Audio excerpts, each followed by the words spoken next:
मेरे दोस्तों, 2 जुलाई 2024 को हाथरस में जो हादसा हुआ, उस आश्रम चलाने वाले, उस संक्षम करने वाले, वार्ता करने वाले, उस पाखंडी को उसका पुलिस केस में नाम भी नहीं है और उसको बल्कि क्लीन चिट दे दी है।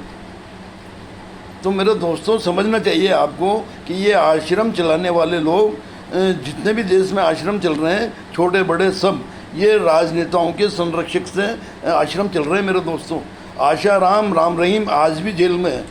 आशा राम के साथ अटल बिहारी वाजपेयी जी की से लेकर नरेंद्र मोदी, लाल कृष्ण आडवाणी और राजनाथ सिंह जी, इन तमाम बड़े बड़े नेताओं के फोटो हैं आशा राम के साथ।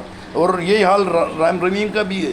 और ये जो अभी 2 जुलाई सन 2024 को जो 121 लोग बेवजह मारे गए, इसके आश्रम वाले के साथ भी इन बड़े बड़े नेताओं के फोटो हैं।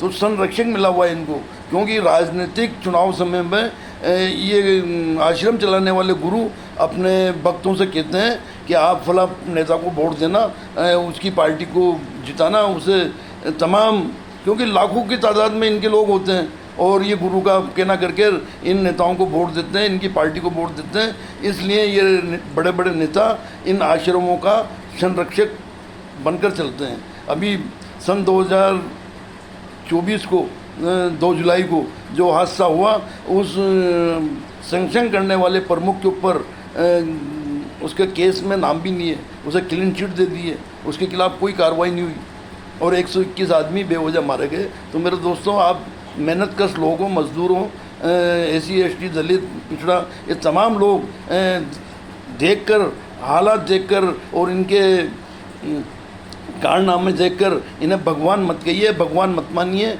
भगवान एक ही होता है और वो किसी माँ के पेट से जन्म नहीं लेता।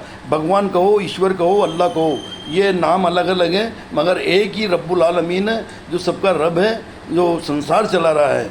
अगर आपको उस रब से भक्ति करनी है तो अपने अपने मज़हब के हिसाब से मंदिर है, गुरुद्वारे हैं, चर्च है, आप वहाँ जाइए, वहाँ प्रार्थना कीजिए और उस रब को याद कीजिए। मगर इन पाखंडियों से बचो, इन अनभक्त में डालने वाले और आपको मूर्ख बनाने वाले पाखंडियों से बचो। इन्हें भगवान मत कहिए। भगवान तो एक ही है जो संसार को चला रहा है, चाहे उसे ईश्वर कहो या भगवान कहो या अल्लाह कहो, वो एक ही है, वो सबका रब्बुल आलमीन है।